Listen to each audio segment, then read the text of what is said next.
Bartender aposentado, como gosta de se apresentar, ele recaiu. Depois de comandar o balcão do Spot por quase 18 anos, o meu convidado de hoje abriu o extinto e saudoso Zapotec, bar minúsculo que ele diz ter montado por insistência de amigos e clientes antigos. Com o fechamento do Zapotec, ele foi empreender com drinks engarrafados para, em seguida, desfrutar da tão sonhada aposentadoria como bartender. Poder estar de volta e com o novo bar para chamar de seu, o Coda, na Vila Buarque. No Seu Inconsciente Falasse de hoje, Ale D'Agostino.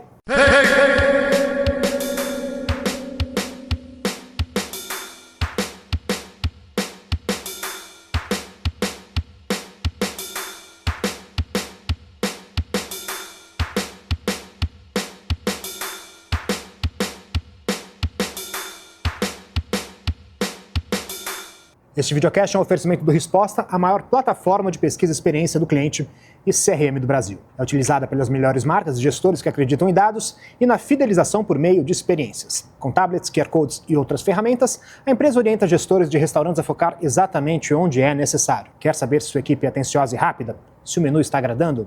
Essa é a ferramenta que você precisa experimentar. Aproveite o cupom Experiência30 que você acessa por meio desse QR Code que aparece na tela e tenha 30 dias grátis. Quer dizer que você se formou em esportes, né, na USP. Que curso é esse? Existe ainda? Eu acho que é bacharelado em esportes. Eu acho que não existe mais. Tem, sei lá, tem quase... Puta, ano que vem vai fazer 20 anos que eu me formei. Uhum. Eu não fui para a área, mas é um curso interessante. Eu acho que a formação acadêmica, ela traz alguma coisa. Se ela te ensina a fazer uma pesquisa, te ensina a fazer um trabalho, a defender uma tese, eu acho que ela já fez muito. E a maioria das faculdades é o que tem que ensinar e a gente se vira na vida, porque é um curso muito específico lá. De onde veio a ideia? Eu achava que eu era atleta quando eu joguei basquete na adolescência. Essa é a primeira coisa que eu fiz, que eu descobri quando eu pisei na faculdade. Eu falei, putz, eu não nasci para ser atleta, e não é uma faculdade de atletas, mas lá tinham ex-atletas. Eu achei interessante fazer lá para entender o que é alto nível.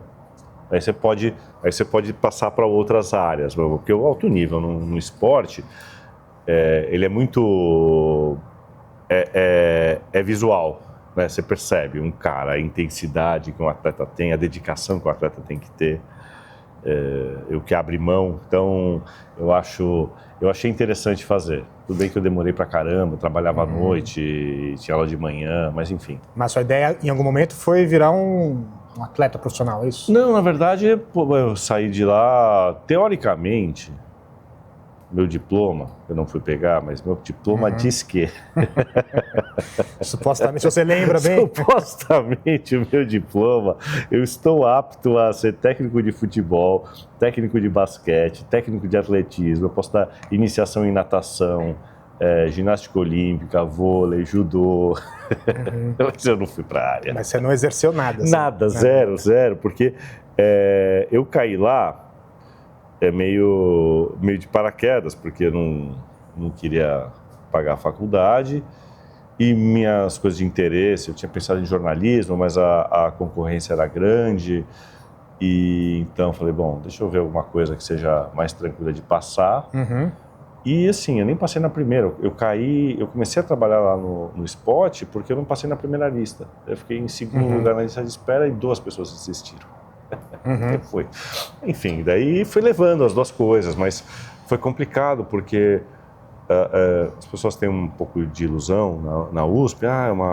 Obviamente que é uma universidade de excelência, tem cursos muito, muito, muito bons, só que era curso integral. Então tinha aula de manhã e de tarde, onde você vai trabalhar? Sim. Vai trabalhar à noite. Ou você tem alguém te bancando. Essa é um pouco... Tradição da USP, né? Porque se é público, teoricamente, é para quem não poderia pagar, né? Mas Sim. Não, o cara você alguém tem que te bancar, principalmente nesses cursos integrais. E aí você entrou no Spot, e aí depois veio a educação. Sei lá, 3 semanas depois veio. Daí eu comecei a trabalhar à noite e fui levando. Então o curso era para fazer era um curso de 4 anos, eu me formei em 8. Mas tudo bem. quase fui jubilado, mas... Não, mas os professores gostavam de mim no último ano, eu falei, cara, me ajuda. Ele falou, tá bom, vai. Você passa quase uma prova de resistência, né? 8 anos. Foi, os caras falaram, pô, você é legal, né? Você não dá trabalho, você só não consegue estudar. Eu falei, E aí você caiu no esporte, como é que foi? Engraçado, né? Eu olhei aquilo como um bico e foi indo. Aí eu acabei indo pro bar. Você é super jovem, como que é meio a prática deles contratar gente jovem? Né? Tem tinha, dessa, sim, ainda tem tinha, isso, né? não, super, a equipe é bem jovem lá, se bem que agora, quando eu entrei lá, era de 94, entrei em 99, então era relativamente novo, 5 anos, quer dizer, 5 anos aqui nessa cidade, em qualquer estabelecimento, é muito louvável. Tipo a idade do gato, né? Aquela coisa de cachorro, né? Exato. Vale mais. Porra, se vale. Então, eu lembro que assim, os caras, nossa, tem cara que tá há 2 anos aqui, eu fiquei 18 lá, né? Agora você tem caras que estão tem gente que tá, eu acho que o René, que é um dos gerentes lá, acho que deve estar quase 30. Mas tem uma moçada muito nova, é interessante a coisa lá, eles conseguem juntar um pessoal mais experiente com uma turma jovem, é bem legal. Eu acho que é uma visão, eu acho que, não sei se todo mundo conhece agora o Spot, mas não adianta olhar e enxergar ele agora, tem que ver a ideia que os caras tiveram em 94, era muito para frente. Você ter uma equipe jovem, ter uma equipe assim fora de padrão, né, que você tinha que você encontra de serviço. Foi muito interessante essa minha formação profissional lá. Imagino que assim, o que servia de drinks lá era parece uma viagem no túnel do tempo, cara, né? Era só caipirinha que saía. Para cada 10 drinks eram 9 caipirinhas e um. Mas é engraçado lá, porque tinha assim, o Dry Martini era famoso. Margarita era famosa, o Bloody Mary era famoso. Então, porque vinham umas pessoas de fora, tinham jornalistas que gostavam. Então, tinha bastante gente que... O bar, ele sempre foi muito movimentado. Muito. Um movimento gigantesco para um restaurante. E você foi ficando por inércia? Como é que foi um pouco? Aí você se apaixonou? Como é que foi ficando, daí principalmente quando eu fui pro bar, aí eu resolvi começar a estudar mais. Era uma vontade que eu tinha. E aí eu lembro, cara, quando eu estava com 28 anos, já estava lá, acho que uns 5, 6, 7 anos, eu entrei com 21, 7 anos. Falei, cara, isso que eu quero fazer da vida, trabalhar no bar, ou trabalhando nessa área de bebidas. Daí acabei ficando mais um tempo lá. Mas eu acho um lugar muito interessante. Eu adoraria que a boa parte dos restaurantes tivesse a estrutura que tem lá, o entendimento de formação de equipe, tem muito treinamento, isso aí foi lembro quando foi implantada, uma grande amiga minha, Ana Paula, que fez por conta lá, né? A gente imagina, um treinamento lá, primeiro dia a menina me ensinou a comanda assim, assim, assado, já pega 2 mesas, o segundo dia pega 4 mesas, o terceiro dia pega o setor inteiro, tá pronto, vai lá, segue. Agora não, acho que tem uma apostila, houve uma profissionalização maior. E eu acho que isso, de uma maneira geral, aconteceu. É só que lá é um movimento muito grande, é uma estrutura muito grande, são pessoas muito legais. Porque acho que durante o tempo teve essa distinção, né? Você tem um restaurante, tanto que depois os restaurantes começaram eu quero ter um bar também, né? Quer dizer, tinha uma coisa, né? Acho que eles eram um pouco pioneiros nesse sentido, né? De você ter o serviço de bar bem feito, né? Antigamente, eu acho que até hoje, o bar foi sempre uma extensão da Copa. Então sempre você tinha, onde é o bar? É aqui. Você falou, tá, mas aqui é a Copa. Meio que faz bar. Lá, sei lá, por obra do acaso, tem aquele bar que é no meio, que é uma ilha. E tinha um bartender, né, o cara mais experiente antes de eu entrar lá, ele falou, não, aqui só vai sair drink, não vai sair suco, água só para quem está em volta, não sai café, não sai nada. Então o cara conseguiu transformar aqui no bar. Então o bartender podia efetivamente atender. É o que faz diferença. Lá, o primeiro atendimento, e na maioria dos lugares, é o bartender que faz, né? O cara é muito o cartão de visitas. a pessoa que traz as boas notícias, né? Porque o gerente é o chato, da espera, não sei o que lá. Sim. Quantas vezes, né? O cara desesperado fala, calma que eu te ajudo. Eu arrumo alguma coisa para você comer, eu arrumo alguma coisa para você beber. O lugar não é comigo, né? Pra você sentar, mas você traz um conforto. Exato, um conforto. Tem isso daí. Então, eu lembro uma vez eu fiz uma conta de padaria lá. Comecei a contar aqui que saiu numa sexta-feira à noite. Do faturamento bruto, cara, é 1/3. Se você vai para o líquido, é mais de 50%. É muito grande para um negócio. E os empresários do ramo demoraram a se dar conta disso. Né? E lá já, sei lá, que lá foi assim, foi um alinhamento de... Eu acho que não acontece de novo uma coisa assim, como aconteceu. Um sucesso. Tem bons lugares aqui, obviamente, lugares incríveis, mas... A intensidade lá, eu acho muito difícil. Essa sua formação em esporte te ajudou, te ajuda de alguma forma nessa profissão? Cara... Porque você é um técnico também, né? Tem essa coisa do técnico. Pois é, eu acho que tem uma visão aí, tem um entendimento de... Eu acho que mais da dedicação, é saber que você tem que abrir mão, a gente agora tem começado a se falar, né, sobre a saúde mental de chefe de cozinha, mas eu acho que dá para estender. A gente trabalha numa área que você não tem final de semana. Eu fiquei 18 anos sem final de semana, então você abriu mão de família, amigos, teve que repensar tudo, porque sobre cada um tinha alguma coisa, sabe, não dá, porque eu tenho que trabalhar. É fato, né? Então,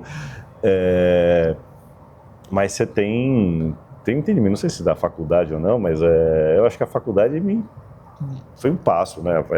São etapas da vida, eu acho que foi um desafio, falei, legal, me formei, e eu até gosto, eu gosto de assistir esporte, eu falo com propriedade quando eu assisto a Olimpíada. E é bom, eu tenho uma pergunta aqui que eu acho que você tem lugar de fala duplo, assim, né? Bartender é como atleta profissional que precisa se aposentar cedo porque a exigência física é muito grande. Tem um pessoal aí, você tinha, infelizmente faleceu, mas tinha o mestre Derivan, que era um cara que ficou bastante tempo, e ele atuando. Eu posso falar por mim, eu não dou mais conta de um turno inteiro. Eu gosto muito de preparar, mas eu não dou conta da intensidade, porque assim, é muito exaustivo. Você passar muita gente em volta, criou, não vou dizer um trauma, mas eu não, sabe, tudo bem, numa necessidade, beleza, mas não me vejo atrás assim. Claro que de vez em quando faço uma outra coisa aqui, mas isso daí não está nos planos. Eu acho que dá para aposentar um pouco mais tarde. O atleta tem durado mais agora também, né? Eu sempre pensando na cabeça, o que passa na cabeça daquele bartender, tudo bem, numa festa, você tem aquela fila gigante e você tem que, tá todo mundo esperando ali, né? Como é que é isso? Festa é uma outra história, né? Porque em geral o cara não tá pagando, né? Já foi pago, então você tem... dá trabalho, isso me dá um pouco de... Isso me dá agonia, isso eu realmente não faço, porque é muita gente e assim, a qualidade vai lá para baixo, dificilmente. Tem um pessoal que se preocupa, óbvio, mas você tem uma rotatividade muito grande. O cara não dá conta de ficar vivendo de evento, não dá. E como é que foi essa aposentadoria que você falou, que você diz como bartender? Eu sou bartender aposentado, foi... Depois do spot, né, quando eu abri a Apotec, o primeiro ano eu fiquei trabalhando direto lá, era menos tempo. Aí chegou uma hora que, assim,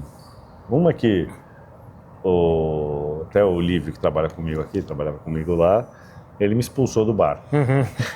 Você faz muita bagunça, chega, sai, vai cuidar dos clientes fora. Ele te aposentou? Ele me aposentou. Eu tava forçando a barra, eu acho, sabe? Aquela coisa quando você vai largando mão, né? Pedindo para ser dispensado. E também, quando você abre, tem uma questão. Não é só eu brinco da aposentadoria, mas tem uma hora que você precisa deixar e passar o bastão. Então, eu acho que às vezes o cara segura muito tempo, é mais por uma insegurança, né? Não, só eu sei fazer, se o cara começar a fazer como eu faço, eu falo, não, acho que o livro, se bobear, ele faz melhor que eu, uma questão, mas eu estou em outro lugar, acho que de desenvolvimento, de conceito, de administração. Então, se você não larga isso, você não acende também. Então, acho que tem um lado que eu vejo um pessoal assim, louco para... Não, agora eu larguei, agora só vivo de consultoria. Não, só que ninguém se prepara para isso daí. Ou você quer virar empresário, e também não é demérito nenhum o cara ficar atrás do balcão, muito longe disso. Mas eu entendi que eu precisava largar um pouco do ego, né? Porque como falar, só o seu que sai bom. Não, o cara faz melhor que eu, o cara pratica muito mais do que eu. Na agilidade, o cara é muito melhor do que eu. Então, eu acho que tem uma coisa do ego aí que tem que deixar um pouco para trás. E deixar as pessoas brilharem, tem uma moçada boa vindo. Sim. E eu acho que se eu fico atrás do balcão, eu vou fazer muito mais mal para quem está do meu lado do que desenvolver a pessoa. E o que você acha que a maturidade te trouxe como bartender? Eu acredito que foi justamente isso. Eu lembro época que assim, eu queria pegar tudo para fazer. Tudo. Eu cheguei lá e falei assim, sabe, por medo da outra pessoa fazer e alguém elogiar o drink. Eu falo, cara, tem para todo mundo. Como eu faço, só eu vou fazer, como ele faz, só ele faz. É claro que assim, segue uma receita, mas eu acho que essa graça... Você estava enciumado, então. Provavelmente, ou inseguro, na verdade, né? O ciúme é consequência da insegurança. Sim. Então, era insegurança. Daí, quando você se garante, vai embora, tá tudo certo. Não, eu penso... de novo, como eu vou fazer, né? Melhor ou pior. Eu tenho o meu caminho, eu tenho a minha assinatura. Por mais que, assim, até aqui a gente consiga, os meninos estão aqui comigo, conseguem entender bem, e eu deixo livre também para desenvolver junto. Acho importante, justamente isso também. Não é uma verdade absoluta. Eu penso no conceito e falo, vamos aí. E assim, e deixo o cara. Gosto de ouvir opinião, mas se fizer, sei lá, com mais ou menos açúcar, qualquer coisa assim. Eu comecei a fazer desse jeito, ficou melhor? Bora. Não preciso. Eu acho que o drink, ele é coadjuvante na maioria das vezes. Eu acho que quando você atinge, né, um padrão, quando a estrutura está boa, quando o pessoal está bem treinado, ele está fazendo parte, né? Não é mais do que a obrigação o drink está bem feito aqui, independente do coquetel, do drink que seja. Então, a pessoa não vem só para isso, a pessoa vem para o ambiente, vem pelo atendimento, vem por uma série de outras coisas. Mas você sempre pensou assim? Ou isso foi uma coisa que você... Não. Isso eu fui aprendendo com o tempo. Daí você começa a visitar alguns bares famosos fora, daí você olha, né? Sei lá, não sei se você foi no Harry's lá de Paris, ou mesmo de Veneza, que tem. Cara, não é o melhor dry martini do mundo, mas tem uma aura no lugar. Tem uma história, o lugar é centenário. Sim. Você vai no lugar, talvez tenha uma coisa melhor, mas você não vai só por aquilo. Você tem um ambiente. E eu depois que entendi isso, eu falar, faz parte, é obrigação fazer bem feito, óbvio, ou o melhor possível, mas não é só isso. Tem o atendimento, tem como a gente recebe, tem a música, tem a luz, tem o conforto, tem um monte de outros fatores.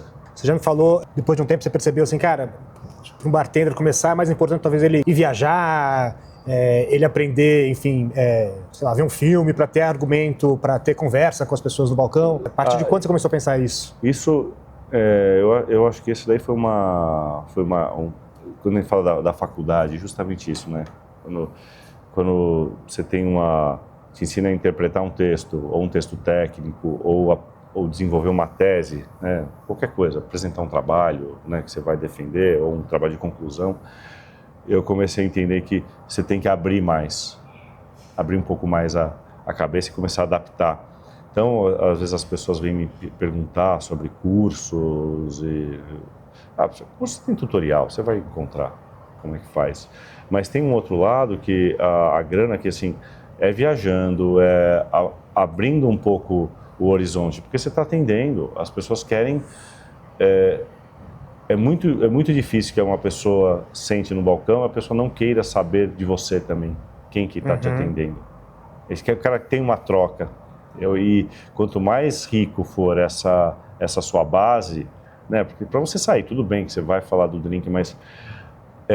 e mesmo para você entender um coquetel, você precisa ver em que contexto ele foi criado, né? Às vezes você pega clássico, que ano que era, como é que estava o mundo, e assim, e só saindo, por isso você tem que sair. A inspiração eu acho que está muito mais fora do bar do que no bar para fazer. Então, não dá para fazer viagem internacional? Beleza. Se você é aqui de São Paulo, cara, São Paulo é um mundo à parte, tem de tudo aqui. Você sai, tem um monte de bairro para você ver. Vai ver um bairro novo, acho que vai ver uma coisa nova, vai ler uma revista, aprender a pintar, não sei. Qual a importância da autoralidade, assim, nesse universo? Assim? Você falou das pessoas, geralmente, às vezes não vão lá para tomar o dry martini, mas as pessoas vão para tomar o drink do fulano, criado pelo fulano. Qual a importância disso? Eu acho que tem uma grande importância, sem dúvida nenhuma, mas quando você fala autoral, você pode pegar, né, pode fazer um paralelo, você pega um grande artista, o Pablo Picasso, né, fez cubismo, né, que é uma coisa completamente abstrata, mas antes dele fazer o cubismo, ele foi um grande pintor, o cara estudou clássico, então só depois que você entende o que é uma coisa clássica ou uma coisa que já está, né, que tem uma estrutura, né? Quando você pensa, né, num coquetel, existe uma estrutura aqui e elas se mantêm até hoje. Então, eu acho assim, ninguém inventa nada novo. Você faz um rearranjo, você faz, mas existe uma estrutura que existe, como na culinária também. Não tem, vai mudar uma outra técnica, mas o princípio é sempre o mesmo. Então, para ser autoral, você primeiro precisa dominar isso daí. Quando eu sei lá, faço um workshop, alguma consultoria, eu começo falando de clássico. Daí, em cima de clássico, você começa a fazer exercício. Pensa no Negroni, né? Negroni é gin, vermute tinto e Campari. Daí você dá um passo para trás, você fala, tá, então temos um destilado com um vinho fortificado, um negócio amargo aí. E aí você começa a fazer as substituições. Então, se eu mudar o gin por whisky, será que eu não posso mexer também no vermute? Não posso mexer no amaro? E aí a coisa vai desenvolvendo, mas no fundo, você parte de se eu não entendi isso daí, o cara só está misturando se acertou por acaso. Você consegue identificar o que mais você gosta desse negócio? Você falou do momento que você se identificou ali, cara, o que eu quero fazer é ser bartender. Por quê?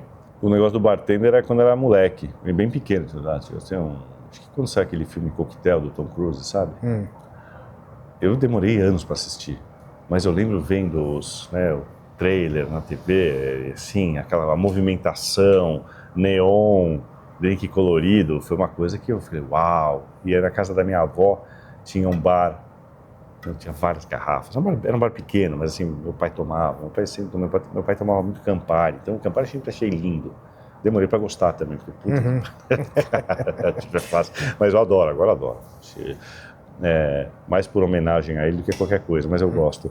Então, sempre movimentou, assim, sifão para mim é a coisa mais linda que tem. Eu sou daquele sifão clássico, sabe? Aquela malha de... metal, né? De metal, é muito lindo. Mal funciona aquilo lá, né? Nunca viu que funcionasse efetivamente, mas eu acho muito lindo. Então, tem uma movimentação no bar que eu acho linda. Atender as pessoas, o movimento, né? As taças, tem um movimento que é muito bonito no bar. E eu acho que isso me encanta sempre, em qualquer lugar que eu vá, qualquer bar, quando você vê a movimentação, eu acho uma coisa linda. E você lembra de algum coquetel assim que você fez autoral que foi um fiasco? Claro, sim, né? Eu acho que quando a gente faz, eu não vou lembrar não, mas eu sei de uma coisa, assim, quando a gente está criando, existe um caminho natural. E você vê que, você sempre faz ajuste. Quando você começa a ter que, naquela ideia, começar a ter que botar coisa, ajustar, fala, Eu acho que tem que sentir que existe um rio natural. Você deixa a água, né, quando ela segue, tem... Eu vi um negócio que eu achei muito interessante outro dia, né? Como é que desenvolveram o metrô, as linhas de trem no Japão. Os caras estavam estudando um fungo e vendo como ele resolvia assim uns labirintos. E eles fizeram em cima, porque o cara olhava a coisa o caminho mais interessante, talvez não mais óbvio, mas o mais interessante para fazer. E eu acho que a bebida, o drink, quando você está criando, eu tenho uma ideia, eu falo, tá, você mistura, na minha cabeça vai, daí quando putz, não foi, faltou não sei o quê, quando você começa a ter que colocar coisa que vai ser um fiasco. Eu não vou lembrar exatamente qual foi, mas eu sei que teve alguns que foram um fiasco. E tudo certo. Tem chefe de cozinha muito autoral que, cara, você não gostou da comida dele, ou o cara, putz, não quero isso, quero uma coisa, um trivial, assim. Ele não costuma, tem chefe que não costuma lidar bem com isso. Como é que é pra você, assim, o cara pede o mais tradicional possível? Eu faço isso. Eu tenho fugido de autorais. Não é nem por nada, não, mas é que assim, coquetel é o todo. Eu tenho me interessado pelas partes, então eu prefiro às vezes tomar um destilado puro ou o mínimo de intervenção possível na bebida. Porque daí você vai procurando. Por que começaram a fazer as bebidas misturadas, alcoólicas, era mais para mascarar o álcool. E eu tô tirando. Então eu prefiro ir na parte agora. Então, deixa eu provar o vermute. Tomar ele puro, tá tudo bem. O coquetel, claro. Mas eu gosto de dry martini, então eu faço essa sempre do trivial. Se eu vier aqui pedir uma saqueirinha, o que vai acontecer? Se tiver a fruta, a gente faz. Eu detesto a catequização. O cara tem que se sentir bem-vindo.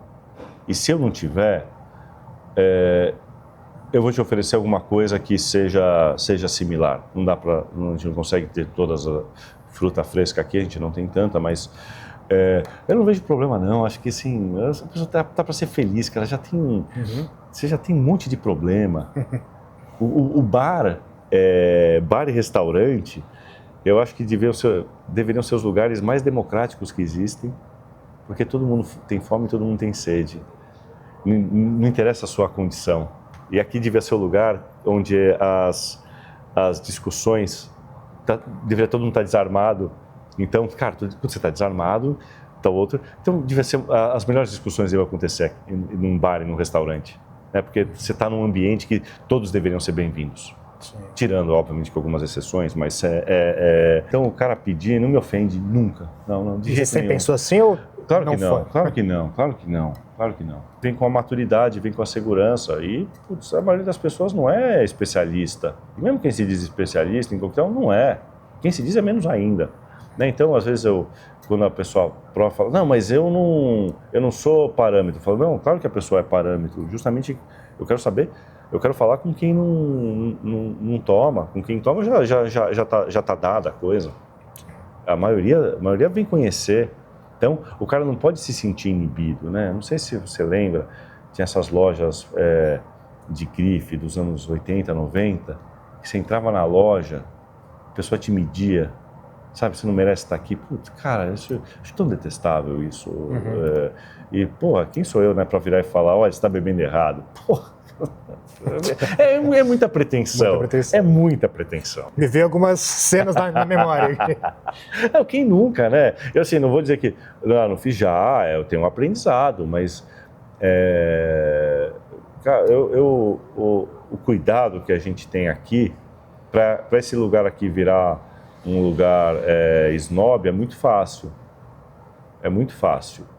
Se meu inconsciente falasse, também o oferecimento da Casa Flora, que acaba de completar 55 anos. Fundada como armazém de secos e molhados em 1970, a companhia se transformou em uma das maiores importadoras do país. A Casa Flora movimenta mensalmente de 50 a 60 contêineres repletos de vinhos, cervejas, destilados, azeites, massas e molhos, entre outros produtos.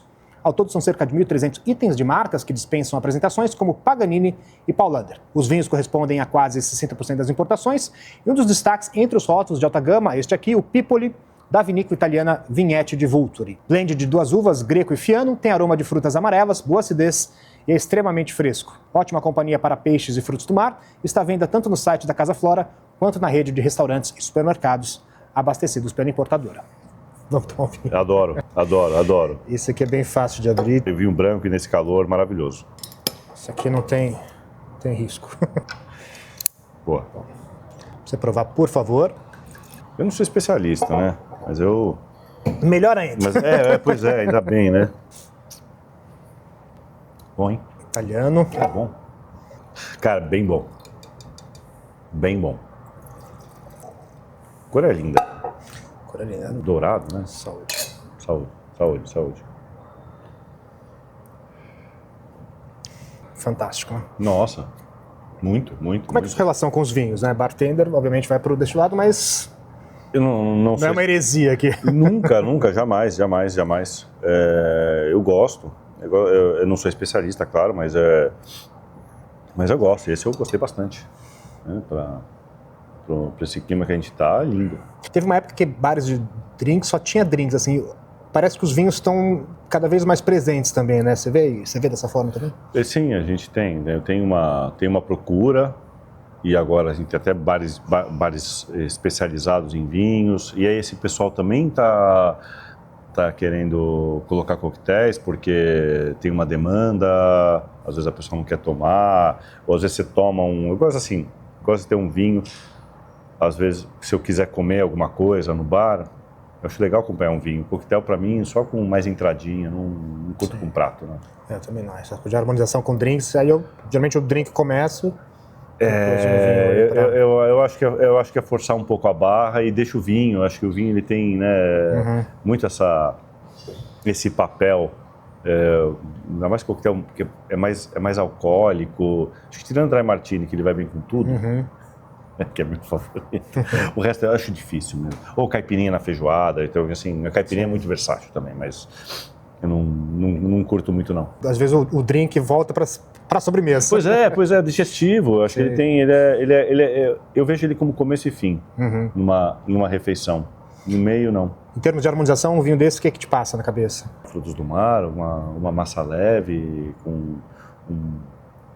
eu gosto muito de espaguete aioli. E a harmonização também é pessoal, né? É uma coisa subjetiva, mas eu gosto, talvez até com uma fritura aqui. Quando você pensa num vinho desse, quando você toma um vinho desse, o que te remete? Cara, eu achei que ele tem uma cor pra mim, de celebração. Tem um dourado bem lindo. Num almoção de família ou uma tarde de domingo na praia. Me conta do Coda. Você resistiu um pouco de voltar a empreender nesse meio com bar, mas voltou. Eu não vou colocar como uma resistência. Eu só não tinha parado para pensar. Eu estava em negação que eu queria. E aqui ele foi acontecendo. Eu nunca falei disso, mas eu fiquei muito frustrado quando fechou a Apotec. Porque... Muita gente também. Pois é. É perto de casa. Porque quando o momento que eu fui mais feliz lá foi quando a gente tinha o Gui Gerardi, que é um amigo muito querido. Eu achei ele um baita cozinheiro. Então ele estava fazendo uma cozinha que fazia sentido com o bar. E aquilo assim, quando a gente ia, né, virar uma chave, putz, acabou. Porque vamos olhar aqui, vamos repensar, fechou, foi muito frustrante. Mas foi uma ideia meio despretensiosa, é isso que foi pegando, não foi isso? Porque eu tinha lançado... A calçada começou a ficar cheia, né?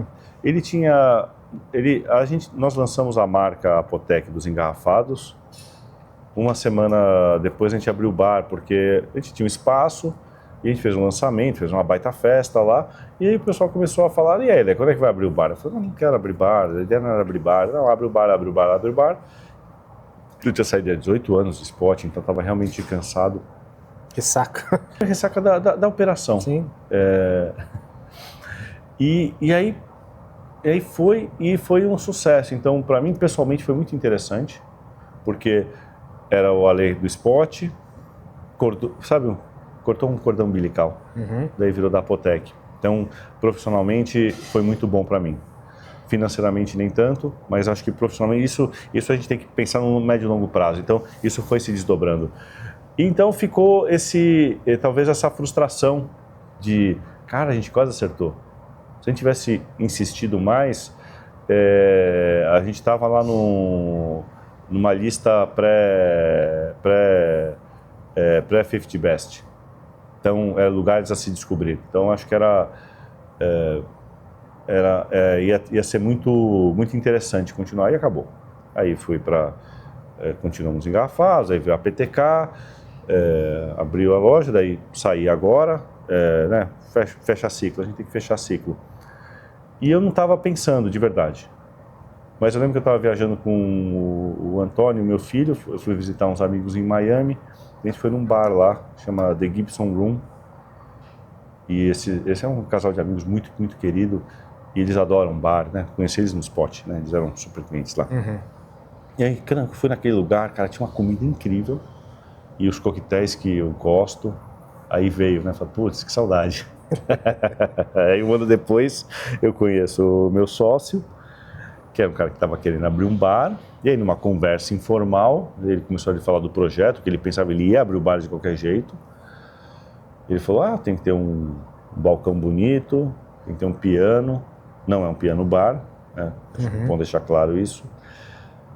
Aí eu fiz mais meia dúzia de perguntas, mas assim, como interessado, né, em saber, mas nem, não pensando, ele falou, tá, onde eu assino? Como assim? Eu falei, cara... Entendeu? Um precisa do outro aqui. Um precisa do outro. Então, foi assim, foi acontecendo. Então, foi o termo coda é interessante, né? É um termo musical, é um símbolo musical, que é um círculo com uma cruz. Tem alguns significados, né? Que é o retorno, né? Você volta para aquela parte, né, da música. Né? Ele é uma mudança da ordem cronológica da música. E também, quando você volta para a parte, vai até o final, porque coda é cauda, né? Então, é uma parte, assim, no jazz é uma parte de improviso e é uma parte de conclusão. Então, parando para pensar, tem até essas metáforas aí da... O simbolismo aí. Porra se é. E para os dois, porque para o meu sócio também foi uma...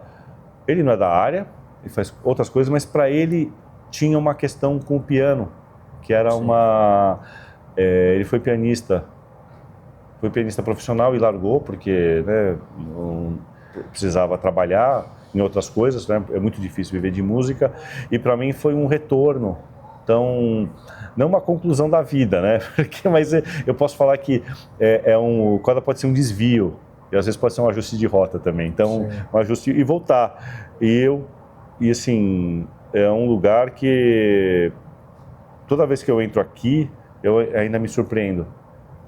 Sabe, o lugar fala, putz, lugar bonito, né? Porque é meu. E tem o álbum também do Led Zeppelin, pois né? E a história... Que foi o primeiro CD que eu tive na vida, que eu lembrei agora. E o nome, porque é um álbum depois que eles terminaram, né? Então foi meio que a conclusão dos caras. Então, não foi pelo álbum, tem até lá, sim, eu vi em cima. Para colocar... nem sou um conhecedor do Led Zeppelin, mas é interessante como surgiu o nome, como foi, porque a gente não foi assim. Eu tenho certa preguiça quando eles falam, o storytelling. E às vezes o storytelling tem que ser uma coisa meio natural. Eu gosto, né? Eu fui jurado de alguns campeonatos e às vezes estava, né, uma das partes que você julgava era o storytelling. Eu acho que nunca ninguém entendeu realmente, porque viram umas histórias assim, cara, só me fala o que você pretendia aqui, por que você usou esse whisky, o que você abriu, e às vezes o storytelling é isso, não remeter uma coisa, porque tem que ser de você, tem que partir, quando você faz, em geral, né, parece, não é papo de coach isso daí, mas, putz, é importante gostar do que faz. É claro que é um privilégio. Eu acho um baita privilégio eu poder trabalhar com o que eu gosto, nem todo mundo faz, ainda mais num país como o nosso. Eu acho que a gente tem que aproveitar muito isso daí e ser muito grato. Eu sou, porque isso aqui não vou falar que é um resumo, mas tem 25 anos assim para acontecer isso. Então, Eu acho que precisou de muita resiliência para acontecer esse lugar. Então, o nome tem muito a ver com essa parte aí de... Sim. E nesses 18 anos de esporte, por exemplo, você pensou, cara, eu quero abrir meu bar ali? Você tinha aquela coisa assim de... Ou falou assim, não, isso não é para mim. Nunca teve essa... Nunca tive esse viés empreendedor, estou usando uma palavra empreendedor. O que é para você empreender? O que você entende por isso? Eu acho que é o que eu estou fazendo aqui. Quando você acredita no que você faz e, de certa forma, parece óbvio, não é que fazer diferente. O indivíduo ele tem um pensamento único. Acho que o negócio do empreendedor, de quem quer empreender, é fazer de uma maneira, da sua maneira. Então, uma coisa que já é feita, mas tenta fazer da sua maneira. Aí que começam a aparecer as diferenças, porque todo mundo, no fundo, ninguém é igual, né? Tem até música, né? Encheiros do Havaí. Sim. Ninguém é igual a ninguém. É isso. Sou mais do Led Zeppelin. Mas, brincadeiras à parte, eu acho que a parte de empreender tem um pouco isso daí. Você sair do desvio padrão. E as pessoas, né? E tem um lado muito romântico, que é que bonito, mas tem um lado que é muito sozinho. E a gente só vê quem hesitou. Eu não vou nem falar que assim, pode ser que eu hesitei bem. Eu montei a empresa foi, vendi parte da empresa, consegui construir. Isso também porque estava num lugar em que podia, que é mais fácil, né? Sabendo que se nada der certo, eu volto para o balcão, por mais que... Mas tem o que fazer, eu tenho esse gás, ele tá, como é que fala? Tá reserva estratégica. Sim. Agora por isso economiza. Exato. Eu não penso usar agora. Vai ser. Eu preciso, mas eu entendo o empreendedorismo como isso daí. E você parece ter muita satisfação de receber as pessoas. Muita. Por que te satisfaz? Eu acho incrível você fazer alguma coisa, né, ou montar um espaço e receber bem, receber o melhor possível e ter o retorno disso, que é a pessoa se sentir bem-vinda. Nada como se sentir bem-vindo, né? É muito bom se sentir bem-vindo no lugar. É muito bom sentar e conversar com uma pessoa agradável como você. Isso daí é uma sorte, é um privilégio. Então, e vem pessoas muito interessantes aqui.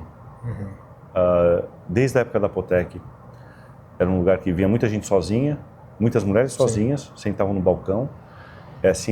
Não era um lugar que as pessoas se conheciam, vi muitas pessoas se conhecendo lá, mas de uma maneira, porque, estava num lugar em que tá tranquilo. Não estava ali o pessoal dando em cima do outro, aquela coisa... Não, né? Cara, não. Respeito. Né? Exato. Então, eu acho que isso é uma coisa das pessoas se sentirem seguras. Então, aqui acontece também. Isso eu fico muito feliz. Fala-se muito de mau atendimento, de equipe descomprometida. Você acha que tem um pouco a ver com essa ausência, talvez, dessa satisfação de receber, de você... Ou uma dificuldade de se colocar nessa posição do estou servindo? Sem dúvida nenhuma. Ainda o serviço aqui, ele é visto como... Né, um garçom é visto como um serviçal, o que é horrível. Ainda tem... Eu acho que as pessoas entenderam a insatisfação, por isso está muito difícil você montar uma equipe. Mas tem um outro lado que eu acho importante, que vai ter que fazer a gente repensar como você contrata, que benefícios você vai dar para as pessoas, como você vai... Teve um rapaz outro dia, flamenguista roxo, ganhou um convite para assistir não a final lá em Lima, mas para ir lá no Maracanã ver a festa. Quando o cara começou a falar, né, o gerente começou a falar, eu falei, óbvio que ele vai. A gente dá um jeito. Eu aprendi isso no esporte. A vantagem do esporte é que a gente tinha... As pessoas, eu quero fazer uma equipe igual do esporte. Oferece o que o esporte oferece. Então, tentar oferecer, claro que tem que ser sustentável isso, mas começar a cuidar da equipe, eu acho que começa de cima para baixo isso. Né? Você cuidando bem da sua equipe, ela vai entender que o serviço é consequência. Eu fiquei 18 anos lá porque eu tinha muito prazer em. O dia que eu olhei e falei, não faz mais sentido, não faz mais sentido, e acabou. Sim. Mas então, tem eu acho que a gente ainda tem um pouco essa dificuldade de enxergar uma pessoa que está servindo um prato, e olha, né, você para pensar, o cara está servindo alimento, tem uma coisa muito maior, e parece que diminui a pessoa. E você vê, né, o americano, quando se forma, né, no high school, né, no colegial, vai trabalhar de garçom, não diminui ninguém. O europeu tem um baita prazer, você vê o cara atendendo. É mais uma pessoa. O cara só está servindo, assim como, né, um advogado, o cara está prestando um serviço. É uma consultoria rápida, você pode até colocar assim. Então, mas ainda existe. Mas eu não... para mim sempre foi intolerante. Eu sempre fui intolerante com... Você não pode maltratar ninguém. A minha assim como eu vou em lugar, putz, pode acontecer um monte de erro. A minha tolerância é muito grande. Eu nunca me esqueço de um bar em Nova York que eu fui uma vez. Tinha um cliente que se exaltou alguma coisa no bar, tinha 2 bares, e o bartender falou assim, eu não vou te servir. Tinha total autonomia para... Eu não vou te servir, cara. Você passou do seu limite. Então, essa é uma postura que é muito difícil imaginar que o... Não tem nada mais detestável do que o cliente tem sempre razão. Cara, isso daí é quase uma frase nazista. Ou eu tô pagando seu salário. Sim. Ah, não, já escutei. Não, você está pagando uma mísera parte do salário que não vai fazer diferença. Sim. Claro, você está querendo... Você está pagando uma coisa, sabe? Que loucura. Você sempre está pagando o salário de alguém. Sempre está pagando o salário de alguém. Quando você está pagando imposto, você está pagando o salário de alguém. É uma formação, e essa mesma pessoa que causa aqui, na forma não causa. Porque você fala, pro americano não tem essa não. Você faz uma reserva, você não aparece, e agora a gente está começando a fazer alguns lugares. Você faz a reserva, deixa seu cartão. Se não apareceu, sei lá, R$100 por pessoa, porra, o mínimo. O lugar foi parado. Isso é um negócio, antes de tudo. E pessoas dependem desse negócio. A história do chorinho, né? Que você deve ter visto muito. Você põe um pouquinho mais uma dose de uísque. Não existe isso. E assim, é só aqui, porque fora não faz nem sentido. Não faz sentido pro cara. Não, vai falar com o alemão, chorinho. O cara não entende. O cara não entende. Sim. Sai dá um jeitinho para passar na frente. Não, vai ter uma fila. Não tem. Tem uma beleza nossa aqui, que é o jogo de cintura, que é lindo, só que não dá para sempre ser. Não dá para sempre fazer um jeitinho. Eu acho que é onde a gente se perde, é onde também as pessoas tiram vantagem. Então, é uma bênção e uma sina. Sim. O jeitinho. E qual que é o seu maior medo profissional? Que as pessoas não entendam que o que eu coloco, né, como o que eu quero vender no sentido, né, quando as pessoas vêm aqui. Acho que é não entenderem esse lugar. Porque agora a proposta é, que aqui no fundo sou eu. Né? Isso aqui tem muito a ver comigo. Acho que é o meu maior medo esse. Como é que você reage, por exemplo, quando a pessoa sai aqui full da vida, decepcionada? Tem um lado que não dá para agradar todo mundo, porque é impossível. Na verdade, o meu maior medo profissional não é nem esse, porque eu acho que isso vai ter gente que vai gostar, vai ter gente que não vai gostar. Vou reformular a resposta. Eu acho que o meu maior medo profissional é eu me perder no que eu acredito e começar a perder um conceito que eu investi tanto tempo e abrir mão dele. Esse é o meu medo. Não é... Eu acho que é o medo de ser aceito, que você começa a ter que ter jogo e não falar não. Não, isso aqui eu não vou fazer. Ah, mas não dá pra ter... Outro dia aqui, não dá pra ter karaokê? Putz, não. Não com a casa aberta. Se você quiser fechar, não tem problema. Mas com a casa aberta não dá. E nada contra. O karaokê é divertidíssimo. Mas eu não posso, né? Tem outros clientes aqui. Eu acho que esse é meu... esse é o meu maior medo. O que é sucesso pra você? Cara, sucesso pra mim é eu conseguir fazer minha agenda e dormir. Dormir é sempre sucesso. Puta que pariu, cara, dormir. Dormir pra mim dormir em paz. Não é quantidade de horas, porque às vezes eu tenho que acordar cedo, levar o moleque na escola, mas é conseguir botar a cabeça na cama e dormir. E agora uma pergunta do Resposta, que é um dos apoiadores desse videocast, né? Coda tem pouco tempo de casa. Na sua visão, quais são os maiores erros em relação ao atendimento que uma casa, no começo, pode cometer? E qual é o preço de cometer erros nesse momento? Um grande erro é você não